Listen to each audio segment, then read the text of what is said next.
बात करूंगा divide and rule की। फूट डालो राज करो नीति की, जिसका इस्तेमाल कर 200 आए थे अंग्रेज और आखिरकार 200 साल तक हमारे देश पर, हिंदुस्तान पर राज करके वो फिर चले गए। देश तकसीम भी हुआ इसी नीति के चलते। लेकिन आज इस नीति की चर्चा क्यों? क्योंकि दरअसल 3 समानांतर धाराएं बहती दिख रही हैं। 2024 के चुनाव की अब तैयारियां शुरू हो गई हैं। 5 राज्यों में विधानसभा चुनाव हुए, 4 पर ज्यादा चर्चा हुई। 3 हिंदी पट्टी के राज्य बीजेपी की झोली में गिरे, वहां पर कमल खिला, जबरदस्त जीत हासिल की बीजेपी ने। कांग्रेस को कॉन्सोलेशन प्राइज मिला तेलंगाना में जीत की बदौलत। अब तेलंगाना, दक्षिण भारत और मध्य प्रदेश, राजस्थान और छत्तीसगढ़, ये हिंदी पट्टी उत्तर भारत के राज्य। और उसके बाद नॉर्थ साउथ डिवाइड की बातें होने लगी कि दक्षिण में विपक्ष मजबूत है। दक्षिण में अब कहीं भी किसी भी राज्य में बीजेपी की सरकार नहीं है। उत्तर में परचम उनका लहरा रहा है। और इसमें कुछ बयान और डाल दिए गए, तो ये खाई क्या और चौड़ी करने की कोशिश की जा रही है, और कौन कर रहा है यह भी देखने और समझने की जरूरत है। सेंथिल कुमार, डीएमके के सांसद, वो कहते हैं कि बीजेपी तो वहां जीतती है जहां पर गौमूत्र वाले राज्य हैं। गौमूत्र का उन्होंने जिक्र किया, फटकार भी पड़ी पार्टी के अध्यक्ष तमिलनाडु के मुख्यमंत्री एमके स्टालिन से, और बाद में माफी भी मांगनी पड़ी।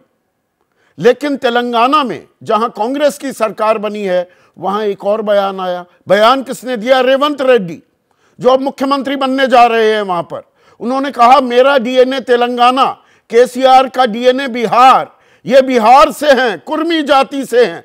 बिहार डीएनए से तेलंगाना डीएनए बेहतर है।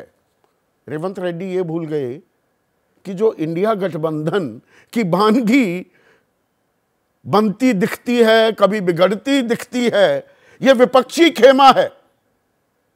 और इसकी शुरुआत, वो खाका खींचने की शुरुआत दरअसल बिहार के मुख्यमंत्री नीतीश कुमार ने ही की। उनका डीएनए किसका है? और आपका उनसे बेहतर है क्या? वो कुर्मी भी हैं। तो ये किस तरह की राजनीति हो रही है? और सनातन धर्म पर 3-4 महीने पहले जबरदस्त बवाल हुआ था। डीएमके, एआईएडीएमके भी हो, उनकी राजनीति कुछ और चलती है वहां पर। लेकिन हिंदी पट्टी की राजनीति सनातन धर्म पर भी आधारित है। बहुत कुछ बैकएंडिंग करने की कोशिश की। इंडिया की रैली तक नहीं होने दी।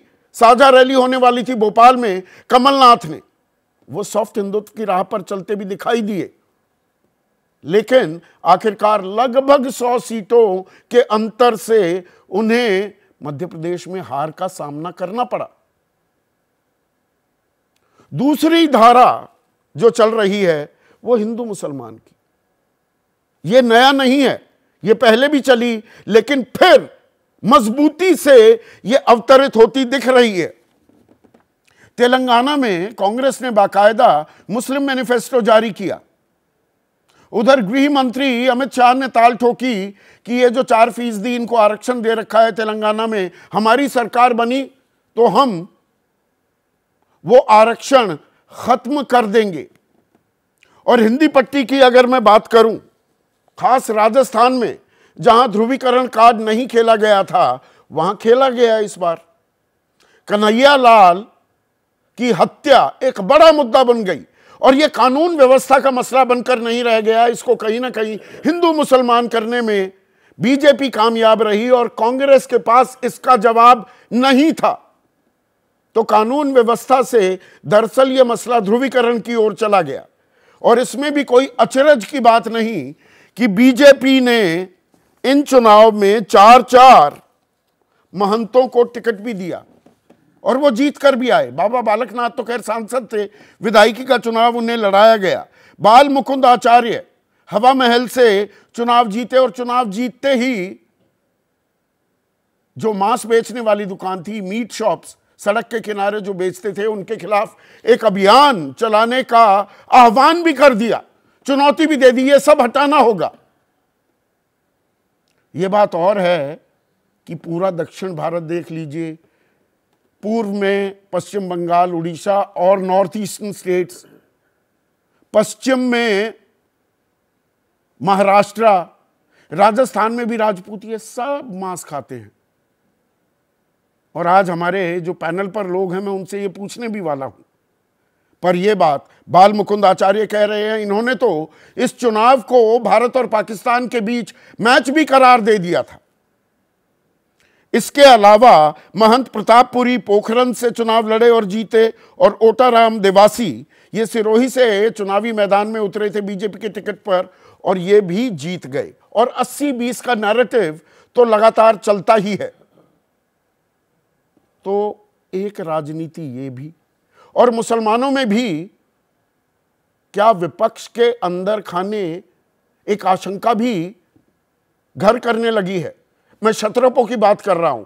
मुसलमान 80 के दशक तक बाबरी मस्जिद ढहाए जाने से पहले वो एक मुश्त कांग्रेस के साथ रहते थे, लेकिन उसके बाद वो क्षत्रपों के पास छिटक गए। अब कांग्रेस के पास ये जाने लगेंगे तो अखिलेश यादव को दिक्कत होगी क्या, तेजस्वी यादव को दिक्कत होगी क्या, या ममता बनर्जी भी परेशानी महसूस कर रही हैं? ये अपने आप में एक सवाल है। और फिर आ जाती है बात जाति की, देश की कड़वी हकीकत जाति। हम जाति विहीन समाज की परिकल्पना करते रहते हैं, वो सपना संजोते रहते हैं, लेकिन जब जाति कमजोर होती दिखती है फिर कोई न कोई जिन बोतल से बाहर निकाल दिया जाता है। और अब जातिगत जनगणना बिहार ने वो करवा दी, और बाकायदा उसकी बिना पर आरक्षण का ऐलान भी कर दिया है सरकार ने। और अब कांग्रेस कह रही है, या थी मैं कहूं, कि भाई हमारी सरकार छत्तीसगढ़ में, राजस्थान में, मध्य प्रदेश में बन गई तो हम जातिगत जनगणना वहां भी कराएंगे। अब सरकार तो बनी नहीं, लेकिन जातिगत जनगणना अपने आप में एक बड़ा मुद्दा बन गया है। जितनी आबादी उतना हक, ये नारा बुलंद करते घूम रहे हैं राहुल गांधी। उधर बीजेपी की तरफ से प्रधानमंत्री मोदी खुद मैदान में उतरे और उन्होंने जातियों की एक नई परिभाषा भी कर दी। वो कहते हैं बस जाति 4 है। शुरुआत उन्होंने गरीब की जाति से की थी। जातिगत जनगणना जब ऐलान हुआ, जब आंकड़े सामने आए 2 अक्टूबर के, उसके 2-3 दिन बाद ही प्रधानमंत्री मोदी ने कहा कि सबसे बड़ी जाति तो गरीब जाति है। और सही मायने में अगर हम सामाजिक न्याय की बात करते हैं तो सामाजिक न्याय का सबसे बड़ा और सबसे बढ़िया जरिया गरीब कल्याण है।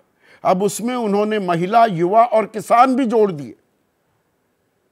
तो यह भी एक लड़ाई चल रही है।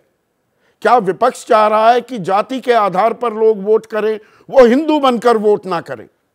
तो कमंडल और मंडल की राजनीति भी आमने सामने मुंह बाए खड़ी है क्या?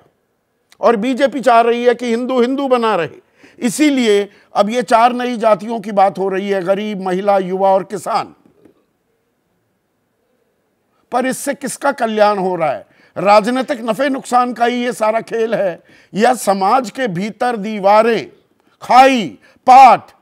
आने वाले दिनों में ये 3 समानांतर धाराएं जो चल रही हैं, उसके चलते क्या और बढ़ेंगी और इसी की फसल काटी जाएगी?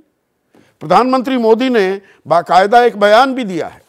उन्होंने कहा वो अपने अहंकार, ये विपक्ष के बारे में बात कर रहे हैं, झूठ, निराशावाद और अज्ञानता से खुश रहे, लेकिन उनके विभाजनकारी एजेंडे से सावधान रहें। 70 साल पुरानी आदत इतनी आसानी से जा नहीं सकती।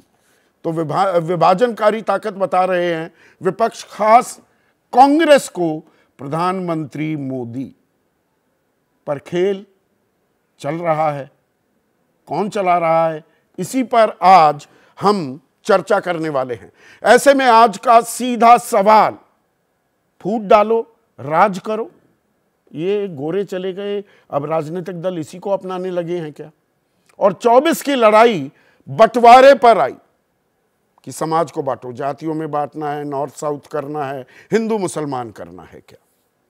जैसे ही घड़ी का काटा दोपहर 2:30 पे आए, बबीता जी का दिल सास बहू साजिश के लिए मचल जाए। और ये है इनकी बहू, पूरे दिन ऑफिस की टेंशन हो जाए गॉन जब ये करें अपना फेवरेट शो फ्री टाइम पे ऑन। इनकी तरह आप भी देखिए अपना फेवरेट शो अपने टाइम पर और डाउनलोड कीजिए एबीपी लाइव ऐप अपने स्मार्ट टीवी पर।